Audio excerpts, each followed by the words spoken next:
move on to the Northeast State, where, a lot of years we talk about the top 3 teams for the Northeast State. It always seems to be like that. But coming into this season, do you see a clear-cut favorite in the Northeast State as we enter 2019? I think until somebody consistently knocks off East Noble, I think they're at the top. I mean, 2 league losses in the last 3 years. I mean, they've really kind of run the roost here in this conference. And you could make a conversation, I think, for Leo. I think from top to bottom, this conference is as good as it's been in a long time. But when you're looking at a team that may be a bit above everyone else, I still think you put East Noble there. And it doesn't hurt to have, one of the best returning quarterbacks, not only in the Northeast State, but in all of Northeast Indiana, in Bailey Parker, who is getting some looks to play safety on the next level and quarterback as well. He's one of those kids that you watch him, and a lot of people say, he looks good, but how would he be in the SAC? But I think you could pluck Bailey Parker from Kendallville right now and pluck him at any of the SAC schools, and he would wow you just as much as he does against Belmont and Leo and Huntington North in the NE8. I mean, he's that good of a player on both sides of the football. All right, let's talk a little bit about Leo, because Leo is always one of those teams that competes for a conference title.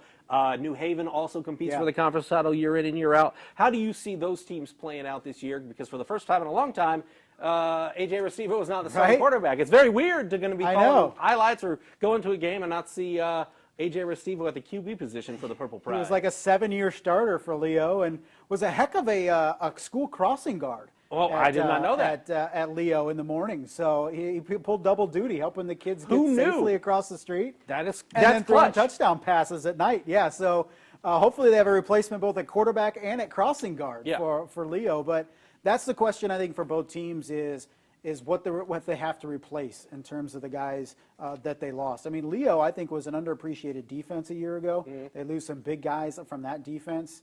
And offensively, they have some guys to push in there.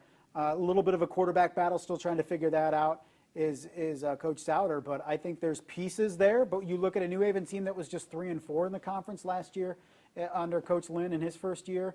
Does year 2, do they take that next step back towards the top of the conference? And as far as DeKalb goes, I know you and I are on the same page of this. Oh, we are. We think they could be a team that really jumps up and bites some people in the Northeast State. They've got Evan Eschbach, who transferred in at quarterback after throwing for 2,000 yards. He knows at Wawasee. He knows all those guys. He grew up in the area, so it makes sense. And I really like Tyler Pomeroy at the offensive line position. He is a big dude to run behind if you're a DeKalb Baron. They have a huge, physical, tough, mean offensive front. And in 2019, no matter what conference you're in, other than maybe the MIC, it's difficult to find an offensive front like that. A lot of kids have to be convinced to play offensive line, and if they're told they're going to be playing offensive line, they're done playing football. I mean, it's just big dudes that don't want to play. But DeKalb has those guys, and that's going to open up a lot of holes for guys like Tanner Day, give Evan Eschbach a lot of time to throw. If you're looking at a team to watch in the NE8 that could take that next step, Pete Kemp's DeKalb Barons are that. And we're talking about a lot of programs in this conference that have new coaches. Belmont's got Eric Davis as a new coach, veteran coach, but a new coach. Josh Gerber's back at Norwell, but with Huntington North. Bob Prescott, we're talking a guy, 23 years in the biz. And I was at their practice. Very upbeat. The kids seem to like him. Kind of a playful atmosphere, but in a good, positive building type of way. How can they transition? Because you look at Huntington North, the just size of that conference, and it seems like they've always got an offensive line. How do they become a more consistent team? They won 4 games last year. I think it's a huge question in Huntington because you're not recruiting against anybody. You own the entire county. And I can see similarities between Huntington and what we saw at Warsaw last year in terms of development because it's too big of a school to be that subpar in football. And last year we saw Warsaw really jump up in 1 year and be competitive. I don't know if we see that under Coach Prescott within Huntington North because I think the NE8 is really competitive. But I think in hearing from people last week because they scrimmaged Northrop and hearing from Northrop people that said Huntington was better than we expected in that scrimmage. So may not be this year, but I think next year, year after, you're going to see Huntington North come around and be a consistent threat in that conference. And so I think they're on a real good trajectory. Reef Gilg, now the principal at Huntington North, longtime coach. As a football guy.